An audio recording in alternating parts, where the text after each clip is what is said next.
French Foreign Legion 1914–1945. The Legion in 1914. In 1914 the Legion étranger consisted of the 6th Battalion 1er and 2 regiments étrangers, with headquarters respectively at Sidi Bel Abbes and Ceuta, Algeria.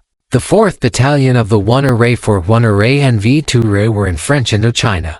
Each 1,000-strong battalion consisted of 4 rifle companies, numbered consecutively A 1st, 4th and I 1er, 5th, 8th and 2 1er, etc. And at various dates 1 or 2 mule-borne mounted companies were also affiliated to each regiment, though operating detached. Since before the turn of the century the French army had been nibbling at the desolate and disputed southern frontier between France's colony of Algeria and independent, chaotic Morocco. This unofficial war of raid, reprisal and unauthorized encroachment, oasis by oasis, was choreographed for the French by the visionary Col. Lyoty, commanding the Ain-Sefra sector and later the Oran division.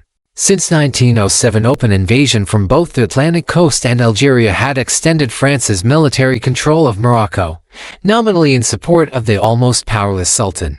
These major operations had led in March 1912 to the declaration of a formal French protectorate over Morocco under Gen. Lyoty as resident general.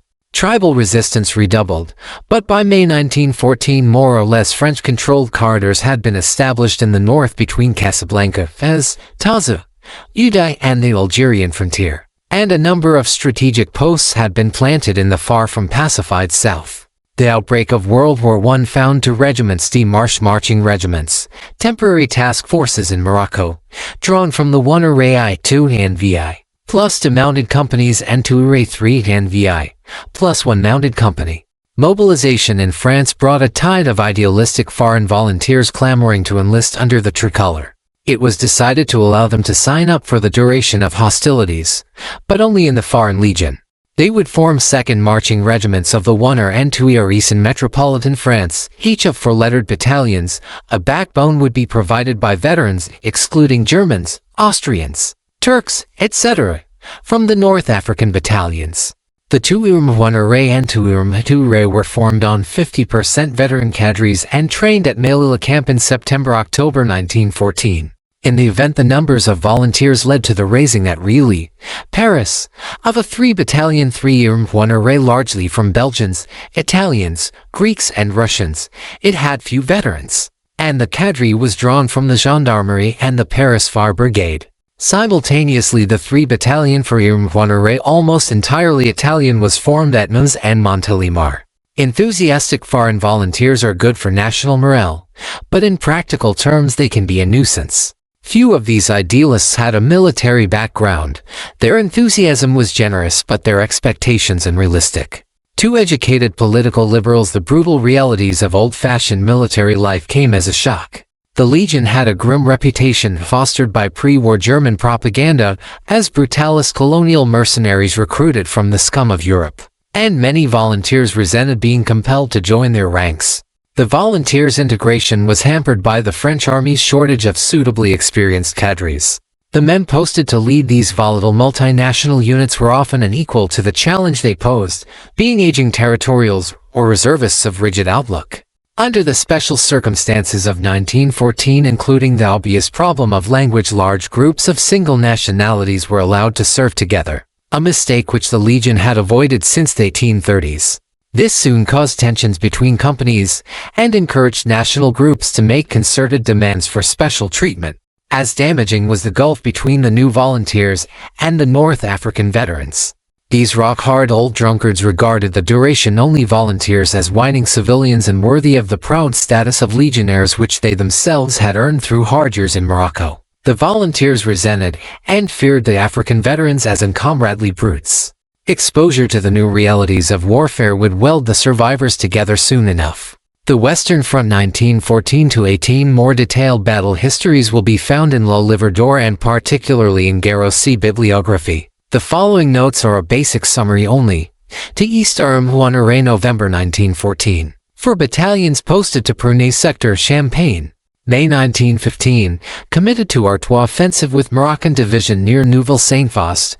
Objectives were Ouvrages Blancs and Hill 140 on Vimy Ridge. Assault launched the 9th of May. Led by special team with grenades, wire cutters, signal flags and white cloth pack covers visible to artillery observers, regiment advanced 3,000 yards across open ground under heavy fire. Casualties 1,900 plus out of 4,000, all ranks, objectives taken, but lost to counterattack. The 16th to the 17th of June 1915, 2 surviving battalions attacked Hill 119 near Souchez. Objective taken, but lost to counterattack. 650 casualties. July 1915, Moroccan-Div. Rested in the Vosges. 2 received 897 reinforcements from disbanded 3 1 array. September, returned to Champagne. The 28th of September, attack near Naverne Farm. Enemy wire intact. 627, all ranks lost for no gain. October, out of line in winter quarters. 3 East RM1 array posted to Somme from December 1914, into line near Frise. Generally malcontent unit, reduced to 2 battalions March 1915 by transfers to own national armies. July 1915, disbanded and useful remainder posted to the East RM1 array. For East RM1 array Garibaldi Brigade bore that title and the Savoy Star on colors. Posted to Argonne, December 1914, fought at Maison Forestière, Bolandi Woods on Christmas night, and at Courtschouses and Fort de Paris the 5th of January 1915, supporting 10th Colonial Div. Total dead c. 430. The 5th of March 1915, disbanded at Italy's request, most survivors joining Italian army. To East RM2 for battalions at front before Crayon mid-December 1914 with 36th Div. Moved May 1915 to Reims, held various sectors. July, rested in the Vosges, 1 battalion disbanded and Russians, Belgians and Italians transferred to national armies. Regiment joined to 1 array in Moroccan-Div, Champagne, the 25th of September 1915. Temporarily attached to 10th Colonial Div. Assaulted Wagram and Pressbourg defenses north of Naverne Farm. Took several trench systems and many prisoners. When neighboring Metropolitan Unit fell back to arm restored line, 320 casualties. In October 1915 the Moroccan division was pulled out of the line, and it was decided, in view of the casualties and the shortage of recruits as more countries joined the war, to merge all survivors into a single 3-battalion regiment de Marche de la Légion étrangère, RMLE. Initially commanded by Lt. Col. Cot. With 71 officers and 3,115 men, the RMLE came into being on the 11th of November 1915. Thermal 1915-18 on the 4th of July 1916 during the Anglo-French Somme offensive the RMLE, attached to 3rd Colonial Div, attacked the fortified village of Belloy-en-Santerre, advancing in the rain over open fields of long grass, under heavy enfilade machine gun fire. The Legionnaires took the village and 750 prisoners and held it until relieved on the night of the 5th. 6 casualties, 25 officers and 844 men. They went in again at Chancellier on the 8th to the 9th of July, suffering another 400 casualties but making no progress.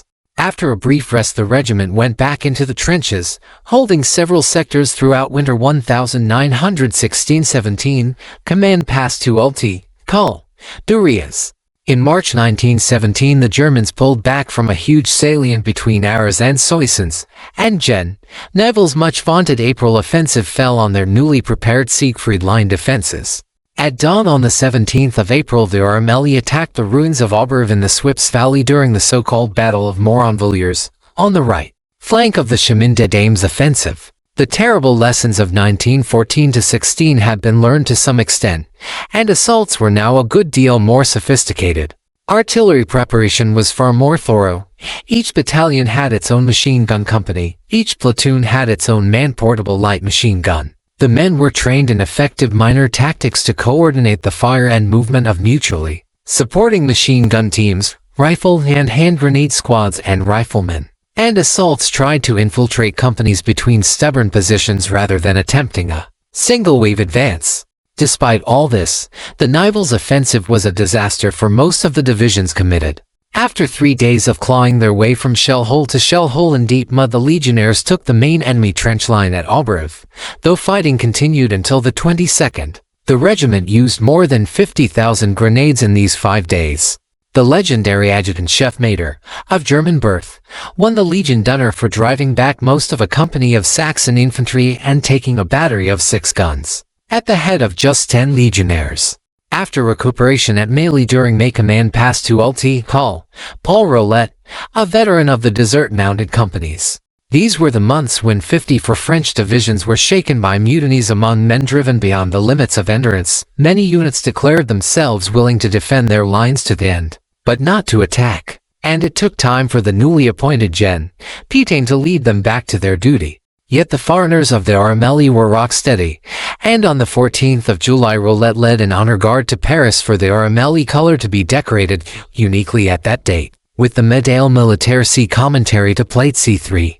On the 20th to the 21st of August, at Camiers on the Verdun front, the Armée advanced far ahead of schedule, resisted counterattacks and heavy air strafing, and then exploited their success at short notice at Hill 265. They held until relieved on the 4th of September, taking 680 prisoners and 14 guns at the relatively light cost of 53 dead and 271 wounded. Gen. Pétain reviewed the unit while it rested near Vaucouleurs on the 27th of September. He told the Armée that for this 6th citation he had to invent a new decoration for them, the red lanyard of the Legion d'Honneur, but that he was quite happy to go on inventing rewards as long as they kept on fighting as they had at Camiers. From October 1917 to January 1918 the unit was in trenches in the Fliery sector, making another successful attack on the 8th of January. On the 12th, heavily bombarded with gas shells, the regimental HQ and 2 companies ignored. The Armée was resting at the end of March 1918 when the last great German offensive punched the Allies backwards, and the unit was rushed north to the Amiens sector of the reeling British front. They attacked the flank of the enemy push at Hangard Wood on the 26th of April, advancing through fog into a shell-churned chaos swept by the machine guns of the German 19th Division. The battalions were committed one after another, each pushing forward as its predecessor was pinned down. British tanks came up in support, but the fire was too heavy for infantry to follow them. The battle lasted until the 28th. The Armée held the retaken ground under heavy shelling and 5 counterattacks, at a cost of some 850 casualties. The Armée was reduced to 1 officer and 187 men. In late May the Moroccan Div was rushed to head off a threat southwest of Soissons. On the 30th to the 31st of May the Legion suffered 400 casualties while holding the maintained Paris Ridge against repeated attacks. Reduced to 1,200 effectives, the Armée was shifted into the path of several other enemy initiatives in early June, notably at Saint-Bandry. Their operations between the 25th of April and the 12th of June cost the Armée a total of 1,250 casualties. Under a raging storm on the night of the 18th of July the Armée advanced on the Damiers Plateau south of Soissons, with no preliminary bombardment to alert the enemy. Supported by Renault tanks and the strafing of the 104 East Escadrille de Chasse, the Legion reached the Soissons-Château-Thierry road on the 20th of July. The Butcher's Bill was another 780 all ranks. The Armée's final operation was an attack on the Hindenburg line near La Faux on the 2nd of September 1918. The regiment gained all their objectives, finally taking a lemon and a battalion of the Prussian 43rd Regiment on the 15th of September. They were relieved that night after 13 days and nights of virtually continuous fighting. They had gone into battle with 2,563 all ranks and came out with 1,130. The armistice on the 3rd anniversary of the regiment's formation found the Legionnaires in a quiet sector near Champenoux. Legion records show that 42,883 men served on the Western Front in the marching regiments of the Wonner and Touré and the Armée, 6,239 Frenchmen, and 36,640 for foreigners. Of these 5,172 were listed killed in action, and about 25,000 wounded or missing, many of the latter undoubtedly being fatalities. Casualties were thus around 70% of the total who served. In November 1918 the Armée was the second most decorated regiment in the French army. The Dardanelles, Serbia and Russia, 1915–19. In February 1915 the Wonner Regiment de Marche d'Afrique was formed from 2 battalions of Zouaves and 1 of Legionnaires. The 3 Armée Hull, Niger with 2 companies each from the Wonner and Touré.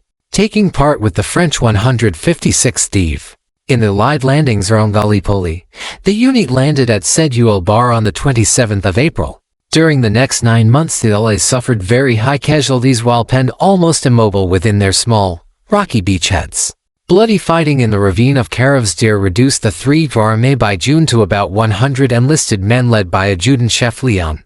By August, when 700 reinforcements finally arrived from Indochina, the battalion had almost ceased to exist and many men in the line were recently treated wounded.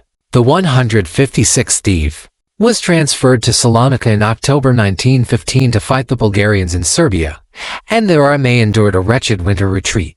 In autumn 1916 the dwindling battalion fought at Monastir, and in spring 1917 at Tranastina. With only some 200 effectives left, the Third Army was disbanded in October 1917, most survivors eventually joining their army. As part of the Allied intervention forces during the Russian Civil War, a battalion nominally affiliated to the 1 Array was recruited locally around Archangel in autumn 1918. A small legion cadre from France was eventually commanded by CDT Monet. 1 machine gun and 3 rifle companies went into the line gradually between October 1918 and July 1919. The Allies evacuated in October 1919, the local personnel passing into various White Russian units complete with their French uniforms and equipment. Colonial campaigns 1914 to 1939. Morocco 191 for 1919. In August 1914, Gen. Lyoty, stripped of most of his troops, was ordered to withdraw the rest into safe coastal enclaves. Determined to preserve what had taken so long to win, he pursued instead an exhausting 4-year campaign with the resources left to him. Some 20 battalions, Legionnaires, criminals of the bataillons d'Infanterie Legre d'Afrique, Tirailleurs Senegalais, French territorial reservists, and local irregular Gumiers struggled to hold and supply the remote posts planted among hostile tribes all over this vast country. While the world's attention was fixed on the Western Front, a dwindling force of mainly German and Austrian legionnaires fought many desperate, forgotten actions. A purely defensive posture would have been fatal. Mobile columns had to circulate through the wild mountain terrain of the Middle Atlas in northern and central Morocco, while mounted companies patrolled the foothills and plains around the huge, largely impacified oasis complex of the Tafiled in the southern desert. The strategic northern corridor from headquarters at Fez eastward to Taza in the center of the so-called Tach de Taza, a notoriously hostile mountain region, and beyond to Algeria, had to be cleared time and again. A subtle and elusive leader named Abd el-Malik Mahedin was constantly stirring up the northern tribes. The dissidents were armed by German agents, and free to come and go from safe refuges in the Atlas Ranges, over the border in Spanish Morocco and in the Tafil. These actions were not always on a small scale. On the 13th of November 1914, at El Harry in the Middle Atlas, Zaya warriors wiped out a French column from Kenny for killing 33 officers and 600 men.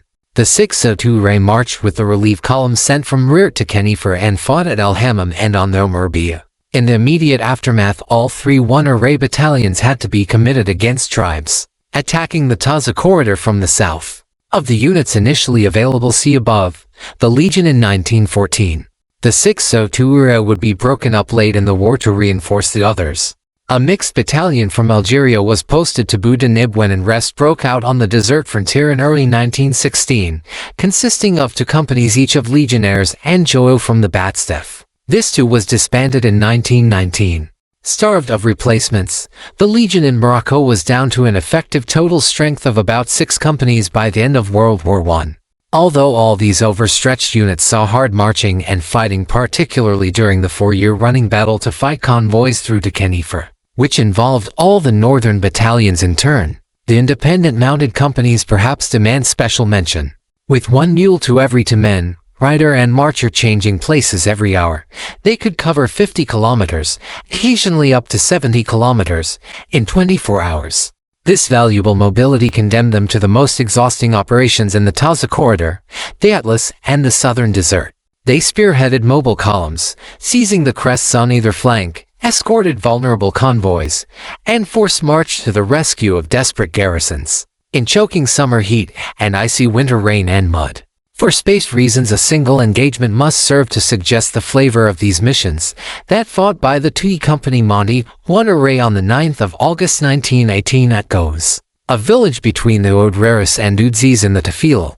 A war party, probably of 8 Kabash Berbers, had been intercepted and put to flight at nearby Cephalat by a mixed column. This was divided into to give chase, CDT. Pacelli led a mixed Tunisian Senegalese Tirailleur battalion, and the TUI CM1 array capped Tim into the palm groves of Goes, a large, thickly grown plantation whose trees shadowed vegetable gardens divided by a maze of irrigation, ditches, and mud walls. Heavy firing greeted the tirailleurs, many fell, and the Legion came up in support between the Tunisian and Senegalese companies. Firing ceased as the enemy fell back. The tirailleurs advanced again, with the TUI CM behind them, but after about 30 minutes they ran into much heavier resistance. The Senegalese on the right recoiled, the TUI CM charged, and re-established a line. The Berbers attacked again, infiltrating the Senegalese. Another Legion bayonet charge drove them back. The Tunisians were pinned down by enemy fire, and under further pressure the Senegalese suddenly broke. The TUI CM's automatic weapons had all jammed, suggesting the M1915 Chauchat LMG rather than the reliable M1914 Hotchkiss, and the last 10 rifle grenades were fired. The enemy now infiltrated the Tunisians on the left, who also fell back. The Legionnaires made a third bayonet charge while the Senegalese were rallied behind them. At about 3 p.m. a bullet broke Capt. Tim's left arm.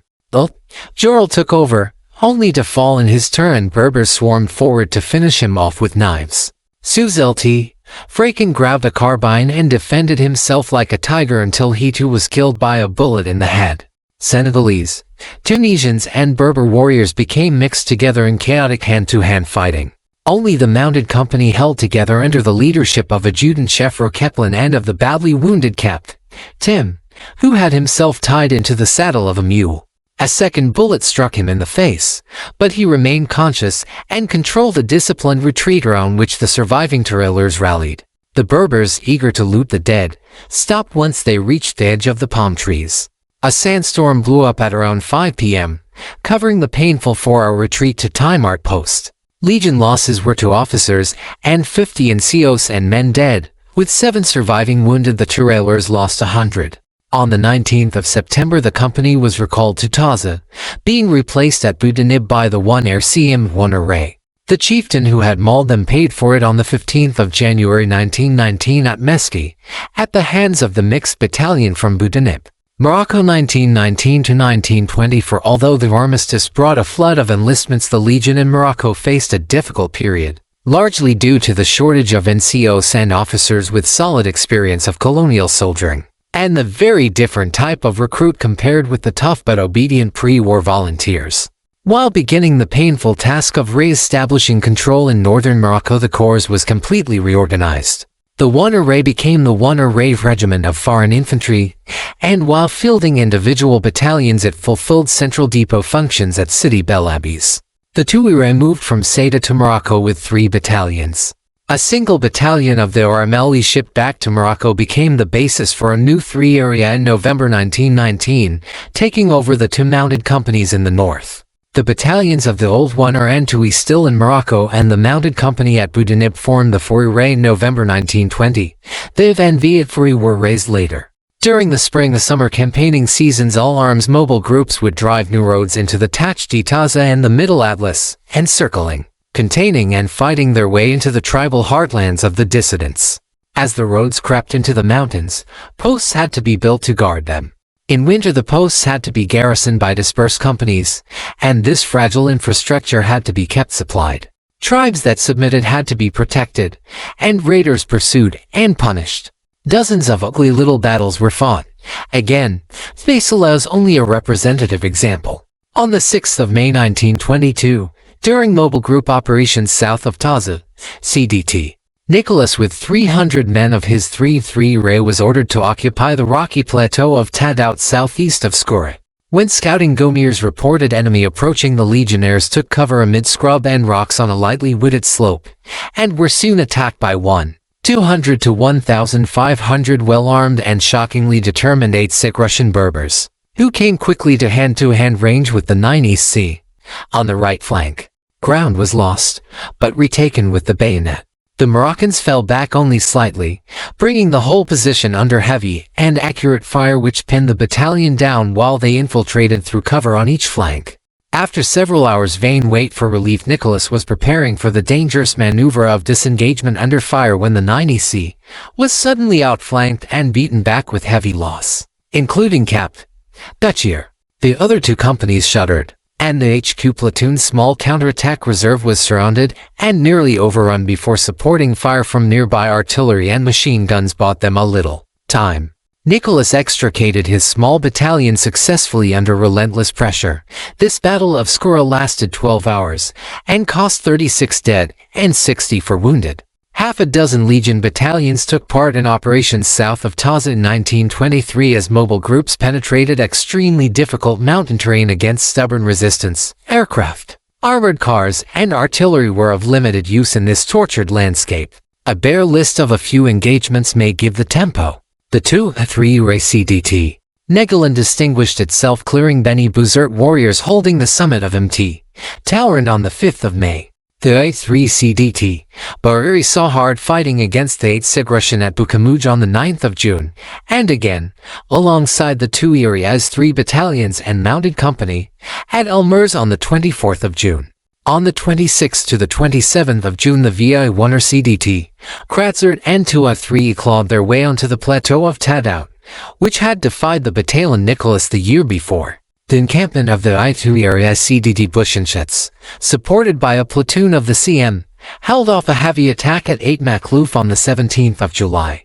The A-3 CDT, Sicini N-3 2 area CDT, Genoudet headed to columns attacking the Marmaucha tribal stronghold on the Mauser Plateau on the 23rd of July, the latter losing 25 dead and 49 wounded.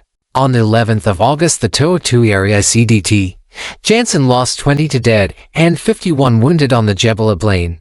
Nearby, the 3-2 was heavily counterattacked at close range and lost 12 killed and 18 wounded. One of the latter was CDT Genoudet, replaced by CDT Mayor. The Toa 2 remained to establish U-posts on the Jebel Ablain, and the group's mobiles moved on. By the end of 1923, the whole Tikout Massif was surrounded with new posts, but the season had cost the French army at least 100 officers and 3,000 men dead. A lull in major operations followed in 1924, but the Legionnaires scattered in dozens of small and utterly desolate posts could never relax. Few were substantial forts. Most were little more than glorified sangars of piled rocks, gravel-filled oil drums, and a little barbed wire. They had to be built high, for good fields of fire. That meant the little garrisons had to send out regular water and firewood parties. The small posts needed frequent resupply by vulnerable convoys along snaking mountain tracks. Since the tribesmen were masters of concealed approach and ambush, the French suffered a steady drain of casualties.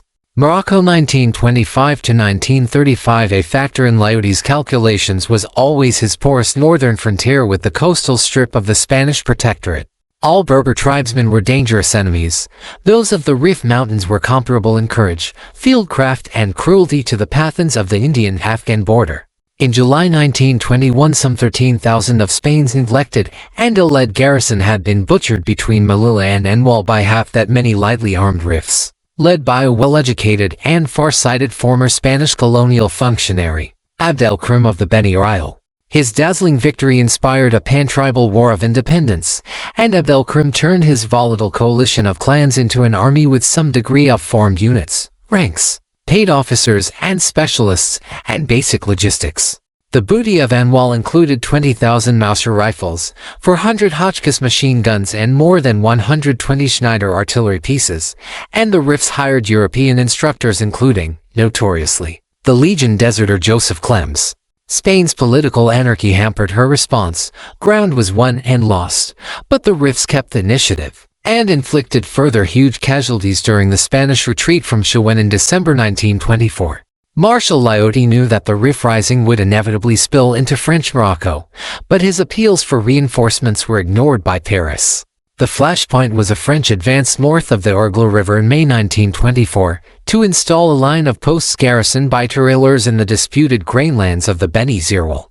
On the 13th of April 1925, some 8,000 RIFs launched concerted attacks on the French line, and the combination of intelligent leadership, great bravery, guerrilla skills and a degree of modern firepower proved devastating. Posts were cut off, heavily shelled or mortared, and then stormed with medieval ferocity. Dozens of heroic last stands and ghastly massacres passed into French army legend. Highly mobile, the separated Berber forces dismantled the French line in detail and flooded through the gaps. By the 27th of April, some were only 20 miles from Fez, and 39 of 66 posts had been overrun or abandoned. Most Legion units were tied down in the Tach-Taza, but some were rushed north to help stem the tide, including the 2, the IN 7-1 array, 2 to the IN 3-3. Again, a couple of examples must stand for all these actions. The major post at Bibani changed hands 4 times during May at a total cost of more than 400 French dead. The fourth action was its recapture on the 25th of May by the 2-1er CDT, Deslandes and 2-2 area CDT, Goret. Successive assaults were pinned down by heavy fire. Finally, CDT Deslandes summoned his remaining 7 officers, invited them to copy him in slinging on haversacks full of grenades, and led them and his men in an uphill charge which took the objective Verdun style. The cost that day was 103 dead and more than 300 wounded. On the 5th of June, the Berbers retook Bibani yet again, and held it until finally bombed out that September. Deslandes was killed on the 18th of July at Bab Hachini near Wizan. In the same area, the mounted company, Fourier, was surrounded while covering the evacuation of Beni Ruber post. Cut off in the middle of the enemy, the terribly wounded Legionnaire Siegel reared up and hurled his carbine over their heads to his comrades, so that the Berbers should not take it from his corpse. The diary of CDT Kazabin's VI-1 array in May-June 1925 conveys the pressure on these units. Every action involved heavy fighting against enemies who had a proud tradition of marksmanship, who had added a good number of machine guns and grenades to their rifles and knives, who were eager to come to hand, and who treated wounded and prisoners barbarously. On the 4th of May, the battalion relieved Tone at post against the resistance of some 1,500 Berbers. On the 5th, they covered the evacuation of Bab Sultane. On the 6th, 7th, they relieved and evacuated Bab Buander, and almost daily missions followed from the 9th to the 22nd. On that date, they evacuated the garrison of Ard Amzu, and after a day's running battle stood off a night attack on their camp, launching a successful counterattack outside the perimeter. On the 4th of June, they reoccupied the abandoned post at Aster, fighting their way in and holding it to cover the evacuation of nearby Skr, before fighting their way out again on the 5th under heavy machine gun fire. On the night of the 10th to the 11th of June, CDT Kazabin called for volunteers to break through and evacuate a desperate garrison at the airfield of Mediona. It is recorded that men quarreled over places in the rescue party, rejected soldiers slipping into the ranks under cover of darkness. It seems that they fought their way in through 2 lines of trenches, and started back with the garrison survivors before being overwhelmed. The bodies of the 4 officers and 60 men were never found. In 1926, a massive Franco-Spanish effort including 8 Legion battalions from the 1er, 2e, 3 and Fouriers brought final victory in the Rif, and Abd el-Krim surrendered to the French that May. By this time, Marshal Pétain had 300,000 men in the field, and French army dead, not officially admitted for 20 years, totaled at least 12,000. The French turned immediately to the final reduction of the Atlas Ranges. In June 1926, the whole 3 array fought on the outlying Tikhout Massif, defeating the 8 Mohan and 8 Sikh-Russian. They were joined by the INVI-1er and IN-2 for the July operation, which captured the main ranges. Successive advances in 1927-29 were not without cost. The 2-3 array took significant casualties defending El Borj and 8 Yaqub in June 1929, the CM-1er in an ambush at Jihani that October. The 1-air CM-2 against the 8 Hamu at Tardatadagost in August 1930, and the 2 Iria at Tazexhaust while advancing on the Plateau de Lax in September 1932. In the southern desert, the stubborn Tafil was finally pacified. Early in 1933, infantry, cavalry and the mounted companies of the 1er, 2 and 3 array saw hard fighting in the Jebel Saro, heartland of the 8 Atta Berbers, who had dominated the south for centuries, and the 2 East and 4 were strongly represented in operations that summer which forced the chief, Aus County and his last warriors to finally submit at Mt. Badu. The pacification of Morocco was completed by a final push through the anti-Atlas far to the southwest in early 1934. Cavalry, armor and artillery. Despite some misgivings over the increased opportunities for desertion which were offered by putting legionnaires on horses, the 1er Regiment Étranger de Cavalerie started forming at Sousse, Tunisia, in 1921. 1er Rec had many former White Russian cavalrymen, some serving in ranks far more humble than they had achieved in the Tsar service. During the Riv crisis the 3 1er Rec fought in the Tach de Taza. The Antib were reduced to cadre, men being transferred to reinforce the 1er Ray. The regiment's first major mounted service was the 4 1er REC's tour in Syria in 1925.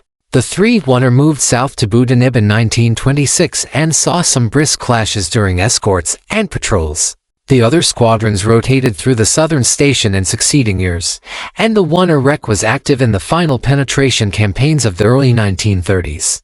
In 1929 the regiment formed 6th and later 5th motorized squadrons, with reconnaissance cars, trucks and a few armored cars. In January 1930 the first few trucks were delivered to the TUI Company Monti, II at Uganda. This began a gradual process of motorization which by 1934 would see mixed truck armored car units taking over the role of the old mule companies in patrolling the southern wilderness. The TUI CM2 was redesignated motorized later, Automobile Company, 1er Ray. In January 1932 it saw action against a war party led by 1 Belkacem at Masisi. And in February 1933 at Ceult, Brinkel and 11 men were killed at Bagafer in the Jebel Saro, the same battle which cost the life of the famous Homme Rouge, Capt. Henry de Bournazel of the Spas. With improving equipment and practice the armored and motorized cavalry and mounted units took part in all the main operations of the later Moroccan pacification period. Legion units usually operated in Morocco in all arms columns including colonial artillery. But an 80mm mountain gun section formed in May 1925 by the 1er Ray saw action on the Oudgar and Oud-Zalsva. Now, in 1931 it moved to the High Atlas, particularly distinguishing itself on the Oud-Indres on the 22nd of July 1933, and seeing action that August at Mt. Badu. In October 1934 it became the MG Company of 3 1er Ray. In May 1930 to both the two East and Free formed 75mm gun batteries which saw action in the later Moroccan campaigns. Early in World War II further Saharan batteries were formed, as was a full battalion by the 6th East Ray in Syria. Syria after 1918 former Turkish possessions in Syria and Lebanon passed under French mandate. The 4 Free landed at Beirut in March 1921 as part of the new garrison, followed in August by the Free and later by the 4 1er Rec. French rule was fiercely resented by the warlike Druze tribes of the inland hills, but for the first 3 years French columns and posts were not seriously attacked, and the 4 Ray was disbanded in November 1924. In July 1925 a major rising broke out in the Jebel Druze. On the 22nd of July Capt. Norman's company of the Free suffered 115 casualties to an attack on Kafir southeast of Souaida, the main base in the southern Jebel Druze. Souaida was cut off, and a relief column was thrown back with heavy loss on the 2nd to the 3rd of August.